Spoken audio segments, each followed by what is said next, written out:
वाढत्या खड्ड्यांच्या समस्येविरोधात आम आदमी पार्टीने महापालिकेच्या मुख्य प्रवेशद्वारासमोर थाळी बजाव आंदोलन करत प्रशासनाचा निषेध केला। यावेळी आंदोलकांनी महापालिकेच्या अधिकाऱ्यांविरोधात जोरदार घोषणाबाजी केली।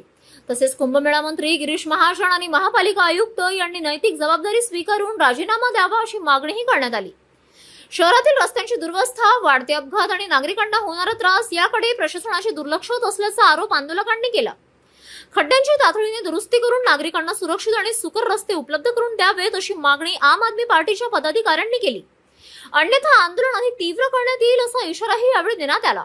जेव्हा इलेक्शन येतात या मंत्र्यांना तिकीट वाटपासाठी, तिकीट देण्यासाठी 2-2 कोटीच्या गाड्या यांच्या घरी पोहोचवतात। तर यांना ज्यांच्या घरी मौती झाल्या आहेत त्या 10 लाख तिथे काय करणार आहे, त्यांचं कसं भागणार आहे? त्यांच्या मागे 4-5 परिवारातील माणसं असतात। घरचा कमवता माणूस गेला ते कुठून 10 लाख 50,000 रुपये तर घरचा एक खर्च आहे महिन्याचा। म्हणजे हे काय भत्ता देताय का त्यांना? आमची ही मागणी आहे का आम्हाला हे आयुक्तच नको, आम्हाला हा कुंभमेळा मंत्री पण नको। यांनी 35,000 कोटी जो निधी आलाय त्याचा काय वल्हेवाट लावली आहे तेच कळत नाहीये।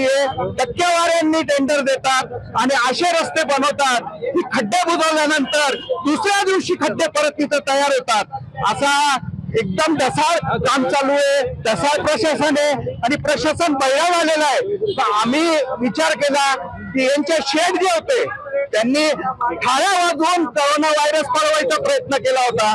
तर आम्ही या प्रशासनाला जे आतमध्ये व्हायरस बसलेले नगरपालिकेमध्ये त्यांना या थाळ्या वाजवून इथून हुसकून लावायचा आमचा तो प्लॅन झालेला आहे आणि त्याचमुळे आम्ही हे थाळी आंदोलन करत आहोत। नाशिक महानगरपालिकेच्या बाहेर आज आम आदमी पार्टीतर्फे थाळी बजाव आंदोलन करण्यात येत आहे।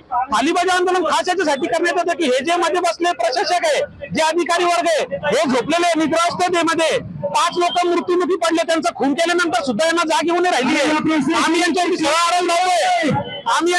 आरोप लावतोय, की यांनी 5 नागरिकांचा खून केलेला खून आणि शेकडो लोकांचा यांनी अपघातामध्ये यांचा हत्या करण्याचा प्रयत्न केलेला आहे।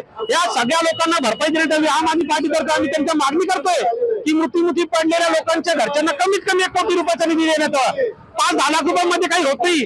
आज 5-10 लाख रुपयांमध्ये त्यांचं शिक्षण सुद्धा होत नाहीये। त्या लोकांचं आयुष्य कसं जाणार आहे? जर तुम्हाला त्यांना भरपाई द्यायची तर हे काही चितूर फुटूर देऊ नका, द्यायचं तर नीट निधी द्या, अन्यथा तुम्ही खुर्च्या खाली करा।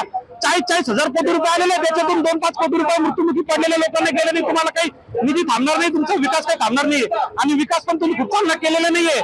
तुम्ही नाशिकमध्ये सबशेल फेल ठरलेले फेल, त्याच्यामुळे तुम्ही नाशिकच्या खुर्च्या खाली करा। नाशिकच्या आमदारांनी पण काय केलं नाही, बाबुरांनी पण काय केलंय आणि जे नगरसेवक आहे ते तर काहीच कामाचे नाहीये, कारण की ते सगळे पिट्टू आहे कोणाचे, आयात केलेल्या मंत्र्यांचे। तर नाशिक महानगरपालिका खाली करा, नाहीतर लोकांना सेवा द्या।